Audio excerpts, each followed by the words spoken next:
Me oleme Omniva logistikakeskuses. Viimane aasta on toonud kaasa e-kaubanduse buumi. Inimesed tellivad väga palju veebi kaudu ja siin on kohane küsida, kuidas Omniva seda buumi tunnetab. Kuidas tunnetab?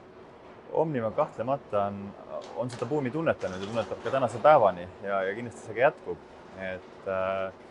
Ma arvan, et kui me ajatelge kerime 12-13 kuud tinglikult tagasi, siis oli väga ootusärev aeg, et mis hakkab saama. Ja kui me olime märtsikuu alguses, me teadsime, et riik läheb tõenäoliselt lukku ja me ei teadnud täpselt, milleks me valmis peame olema. Ja siis, kui see saatuslik reede jõudis kätte, kui riik läks lukku, siis me teadsime, et esmaspäev, teisipäev, kolmapäev me peame olema tinglikult valmis hoopis teistsugusteks mahtudeks ja ka nii ka läks. Et kogu see eelmise aasta kevad ikkagi oli väga erakordne. See oli väga erakordne selles vaates, et see oli väga hea õpiperiood meile. Ja iga suvi suuresti ikkagi ka näitas, et see kaubandus on tulnud, et jääda. Ja järgmine olukord, kus me ikkagi tajusime, et need mahud on selleks tulnud, et jääda, on jõulud. Et sisuliselt eelmine aasta me tajusime 2 jõulu, kui niimoodi võib öelda. Ja tänapäeval, täna hetkel, ma arvan, peale uusaastat me oleme jälle 3. jõuludes sisuliselt aasta jooksul. Et kahtlemata me tunnetame väga tugevalt e-kaubanduse tugevust. Kuidas te nende mahtude kasvudega toime tulete? Tuleme väga kenasti toime. Me nagu mainisin, siis see möödunud aasta andis meile väga palju õppetunde ja meil oli võimalik põhimõtteliselt igast väiksest oma liigutusest õppida, teha paremini, teha muudatusi, teha parendusi. Ja seetõttu võime praegu väga kindlalt öelda, et need mahud, mis meil olid eelmine aasta, on nüüdseks 60% suuremad ja me saame väga-väga palju paremini hakkama, kui me saime toona. Ehk siis kogu meie investeeringud, kõik see tehtud töö on täiesti ära tasunud ja me näeme, et me oleme võimelised veel palju rohkemaks. Kui palju on see praegune aeg mõjutanud või muutnud teie plaane näiteks investeeringute osas ja laienemiste osas ja plaanide osas? Suuresti see ei ole mõjutanud meie investeeringute plaane, et me jätkame ikkagi seda, mida me väga hästi oskame. Me omame Baltikumi kõige suuremat, kaasa arvatud Eestis kõige suuremat pakiautomaadi võrgustikku. See on meie tugevus ja see jääb meie tugevuseks tõenäoliselt ka tulevikus. Ehk siis me investeerime kindlasti siia edaspidi. Me investeerime sinna, et meie sorteerimiskeskused, kõik meie jaotuskeskused oleksid samamoodi tasemel. Ehk siis see on see äri, kus me plaanime edaspidi kõvasti areneda ja investeerida. Kuidas te e-kaupmehi ja e-poodnikke aidata saate?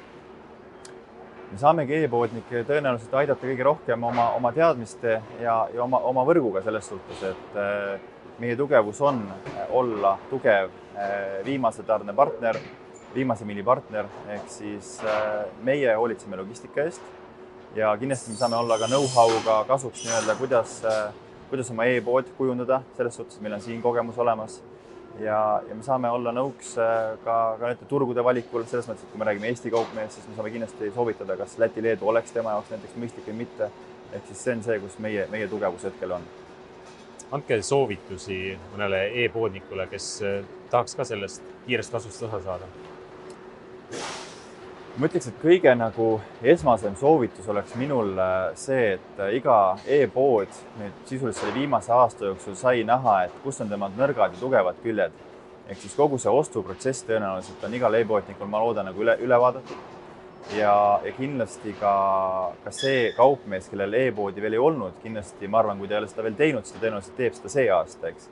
Et ma arvan, et e-pood on selleks, et jääda. See kindlasti meie Eestimaalt ei kao ära, ütleme retail, tavaline selline jaeturundus, jaekaubandus, Et igal juhul minu soovitus on see, et vaadake üle oma kogu ostuprotsess, veenduge, et te pakute ikkagi parimaid lahendusi, on see siis tarne, on see makselahendus, on see kogu see e-poe ülesehitus.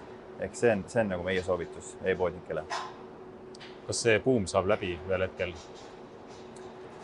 Ma arvan, et buum läbi tõenäoliselt ei saa, aga kindlasti see kasv see aasta aeglustub, selles mõttes ta jääb sellisele väga kõrgele tasemele, aga see tase ongi nüüd uus normaalsus. Ehk siis, kui me võrdleme näiteks Baltimaid ja Eestimaad, näiteks kas mõne Põhjamaa riigiga või näiteks Suurbritanniaga, siis me oleme ikkagi aastaid maas sellel tasemel, kus on näiteks hetkel Rootsi või Suurbritannia. Et tuua näitena, siis Eestis tehakse iga 10. ost, tehakse e-poest, kaasa arvatud kõik toidukaubad, eks. Aga näiteks Suurbritannias tehakse iga 4. ost, eks meil on kõvasti maad veel minna selles vaates. Et buumil nii-öelda nagu otsa käärt ei ole, aga kindlasti väike rahunemine tuleb. Aga sellist kiiret kasvu ei ohusta hetkel miski? Ma arvan, et iga kaupmees ja iga nagu ka vedaja, nagu meie saame olla parimad omas maalas ehk teha ära oma töö, et see nagu kasv jätkuks.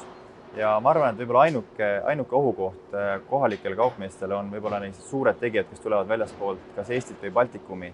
Et me oleme näinud ka 2020 jooksul, kus tulevad suured tegijad Baltikumi, näiteks nagu About You, eks. Et väga suure pauguga tuli ja tuli selleks, et jääda ja on väga suur tegija selles regioonis nii-öelda. Et ma arvan, et rohkem ohti ei ole, et kui iga kaupmees hoolitseb selle eest, et tema e-pood on korrektne, sealt on võimalik osta, sealt saab väga hea ostukogemuse ja kogu see teekond on hea ja Omniva kindlasti mängib väga suurt rolli selles viimases miilis, siis on kõik hästi. Aitäh!